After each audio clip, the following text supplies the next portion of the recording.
1857ರ ಪ್ರಥಮ ಸ್ವಾತಂತ್ರ್ಯ ಸಂಗ್ರಾಮ.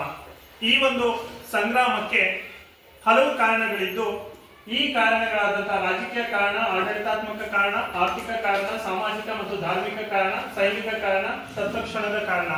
ಈ ಕಾರಣಗಳನ್ನ ನಮ್ಮ ವಿದ್ಯಾರ್ಥಿಗಳು ಗುಂಪಿನಲ್ಲಿ ಚರ್ಚಿಸಿ ಇತರೆ ಮೂಲಗಳಿಂದ ಮಾಹಿತಿಗಳನ್ನು ಸಂಗ್ರಹ ಮಾಡಿ ಈಗ ಅದನ್ನ ಗುಂಪಿನಲ್ಲಿ ಬಂದು ತಮ್ಮೆದುರು ಪ್ರತಿಯೊಂದು ಕಾರಣವನ್ನು ಕೂಡ ಒಂದೊಂದು ಅಂಶಗಳನ್ನು ವಿಶ್ಲೇಷಿಸಿ ಅವುಗಳನ್ನು ಈಗ ಮಂಡಿಸುತ್ತಿದ್ದಾರೆ.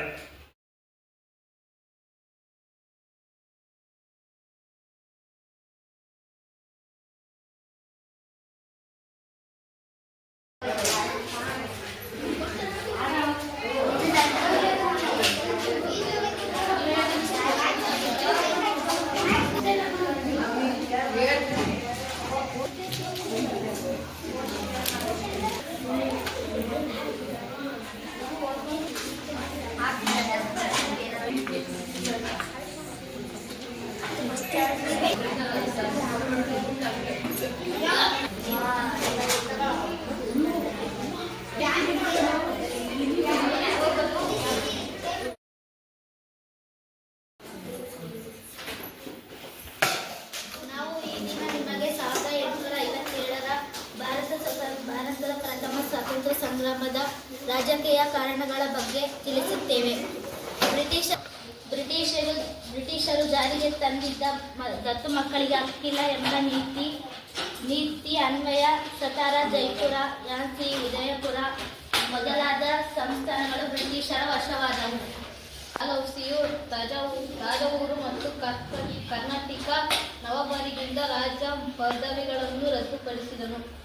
ಮೊಘಲ್ ಚಕ್ರವರ್ತಿ ಔದ್ನ ನವಾಬ ಮೊದಲಾದ ರಾಜರುಗಳನ್ನು ಇಂಗ್ಲಿಷರು ಅಧಿಕಾರದಿಂದ ಪದಚ್ಯುತಗೊಳಿಸಿದರು. ಇದು ಬ್ರಿಟಿಷರ ವಿರುದ್ಧ 1857ರ ಪ್ರತಿಭಟನೆಗೆ ಪ್ರಕಾರವಾಯಿತು. ಜೈಪುರ, ಸಬಲ್ಪುರ, ಉದಯಪುರ, ಝಾನ್ಸಿ, ಔದ್ ಇವೇ ಮೊದಲಾದ ಸ್ಥಾನವಾದ ಡಲ್ಹೌಸಿಯು ಆಕ್ರಮಿಸಲ್ಪಟ್ಟವು. ರಾಜರ ವಿಶ್ರಾಂತಿ ವೇತನ ತಡೆ ಹಿಡಿಯಲಾಯಿತು.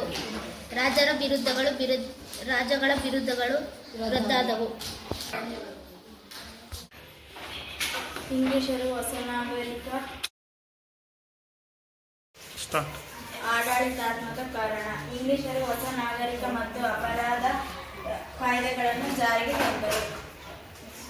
ಕಾನೂನಿನಲ್ಲಿ ಪಕ್ಷಪಾತ ಮತ್ತು ಭಾರತೀಯರಿಗೆ ಪ್ರತ್ಯಕ್ಷ ನಿಯಮಗಳು ಅನುವಾದವಾಗುತ್ತವೆ. ಆಂಗ್ಲ ಭಾಷೆಯ ನ್ಯಾಯಾಲಯದ ಭಾಷೆಯಾಯಿತು. ಹೊಸ ಕಾನೂನು ಆಶಯಗಳು ಜಾರಿಗೆ ಅರಿವಾಗಲಿಲ್ಲ. ಇಂಗ್ಲಿಷ್ ನ್ಯಾಯಾಧೀಶರು ಬಹುತೇಕವಾಗಿ ಇಂಗ್ಲಿಷರ ಪರವಾಗಿ ನ್ಯಾಯ ನೀಡುತ್ತಿದ್ದರು. ಬ್ರಿಟಿಷ್ ಎಲ್ಲರೂ ನಾಗರಿಕ ಮತ್ತು ಸೈನಿಕ ಉನ್ನತ ಹುದ್ದೆಗಳನ್ನು ಯುರೋಪಿಯನ್ನರಿಗೆ ಮೀಸಲು ನೀಡಲು ಉದ್ದೇಶದಿಂದ ತಮ್ಮ ಹೊಸ ಆಡಳಿತ ವ್ಯವಸ್ಥೆಯನ್ನು ರೂಢಿಸಿದರು. ಜನಸಾಮಾನ್ಯರಿಗೆ ವಿಫಲಗೊಂಡಿದ್ದರೂ ಬಯಲು ನಡೆಸಲಾಯಿತು. ಆಡಳಿತದಲ್ಲಿ ಮಧ್ಯವರ್ತಿಗಳ ಪಾತ್ರ ಪ್ರಮುಖವಾಗಿತ್ತು. ಕಾನೂನಿನ ಆಳ್ವಿಕೆಯ ಸಮಾಜ ಶ್ರೇಣಿ ವ್ಯವಸ್ಥೆಯನ್ನು ಕುಸಿತ ದಾರಿ ಮಾಡಿಕೊಟ್ಟಿತು. ಪರ್ಷಿಯನ್ ಭಾಷೆಗೆ ಬದಲಾಗಿ ಇಂಗ್ಲಿಷ್ ನ್ಯಾಯಾಲಯದ ಭಾಷೆಯಾಗಿದ್ದು ಜನತೆಗೆ ಮತ್ತು ಭಾರತೀಯ ಆಡುವ ನಿರ್ವಹಣೆ ಸರಿ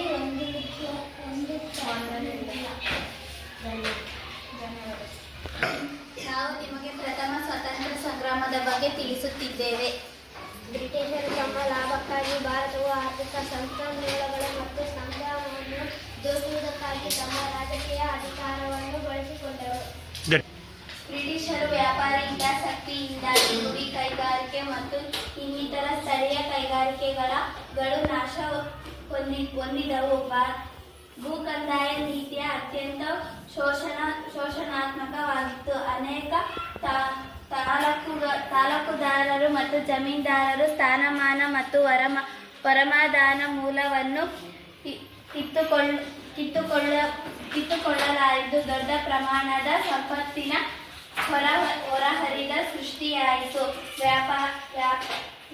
ವ್ಯವಸಾಯದ ವಾಣಿಜ್ಯೀಕರಣದಿಂದಾಗಿ ರೈತನ ಆರ್ಥಿಕ ಶಕ್ತಿಯ ಕ್ಷೀಣಿತರ ತೀವ್ರ ಬರಗಾಲಗಳು ಲಕ್ಷಾಂತರ ಜನರನ್ನು ಬಲಿ ತೆಗೆದುಕೊಂಡವು. ಈ ಎಲ್ಲ ಅಂಶಗಳು ಭಾರತವನ್ನು ಬಡತನಕ್ಕೆ ತಳ್ಳಿದವು.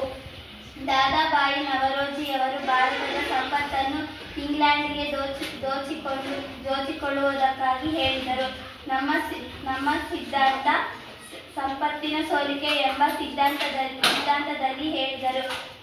ಇಂಗ್ಲೆಂಡಿನಲ್ಲಾದ ಕೈಗಾರಿಕೆ ಕ್ರಾಂತಿಯ ಪರಿಣಾಮವಾಗಿ ಕರಕುಶಲತೆ ಮತ್ತು ದೇಶೀಯ ಕೈಗಾರಿಕೆಗಳು ಕ್ಷೀಣಿಸಿದವು. ಇಂಗ್ಲೆಂಡ್ ವ್ಯಾಪಾರಿ ರಾಷ್ಟ್ರವಾಗಿದ್ದರೆ ಕೈಗಾರಿಕೆ ಕಾರ್ಯಗಳಾದವು. ಭಾರತದಲ್ಲಿದ್ದಂತಹ ಕರಕುಶಲತೆಗಾರರು ನಿರುದ್ಯೋಗಿಗಳಾದರು.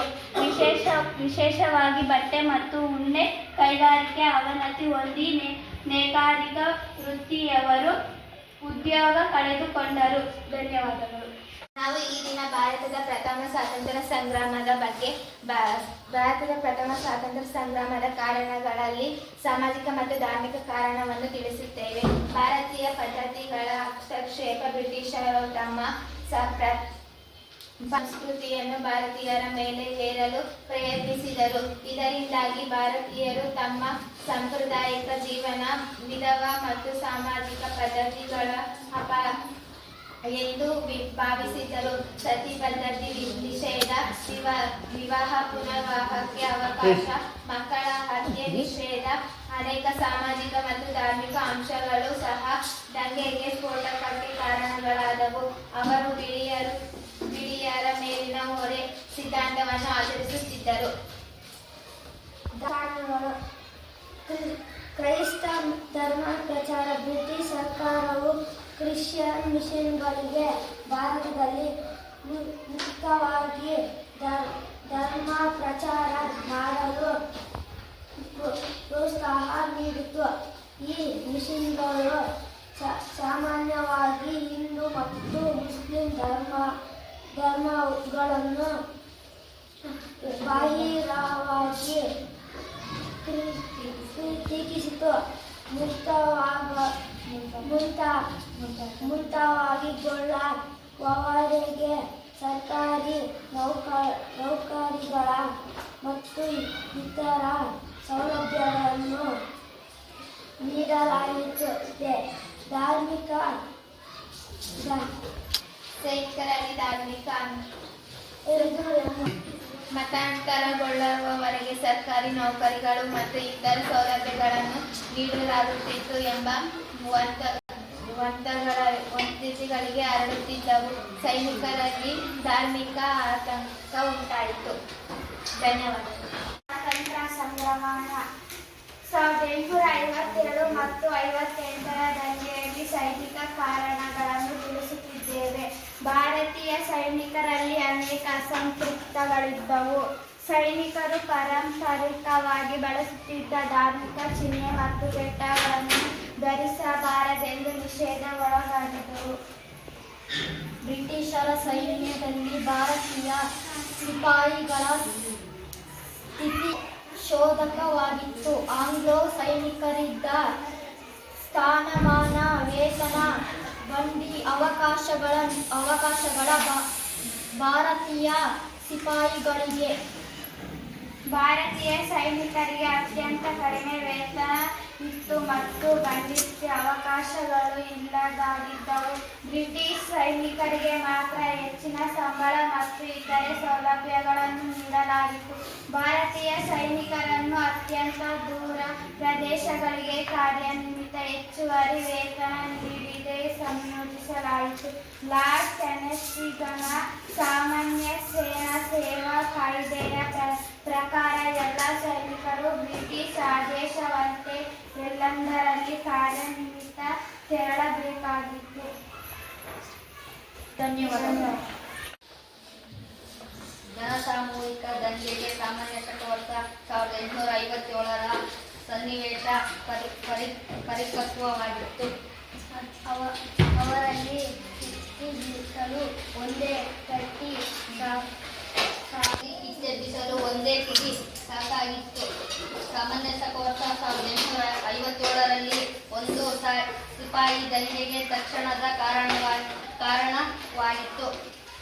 ಎನ್ಫೀಲ್ಡ್ ಬಂದೂಕುಗಳಿಗೆ ತೋಟ ಕಾರ್ಡ್ ರಿಸರ್ವ್ಗಳನ್ನು ತುಂಬುವ ಮುನ್ನ ಅದಕ್ಕೆ ಹೊಂದಿಸಿದ್ದ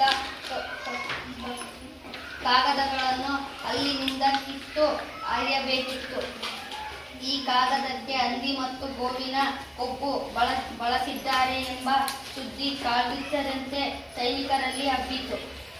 ಇದು ಮುಸ್ಲಿಂ ಮತ್ತು ಹಿಂದೂ ಸಿಪಾಯಿಗಳ ಧಾರ್ಮಿಕ ಭಾವನೆಗಳಿಗೆ ದಂಗೆ ಉಂಟು ಮಾಡಿತ್ತು. ಯಾವ ಸೈನಿಕರಲ್ಲಿ ಅವುಗಳನ್ನು ಬಳಸಲು ನಿರಾಕರಿಸಿದರೋ ಅಂಥವರನ್ನು ಇಂಗ್ಲಿಷರಿಂದ ಶಿಕ್ಷೆಗೊಳಗಾಗಿದ್ದರು. ಧನ್ಯವಾದ.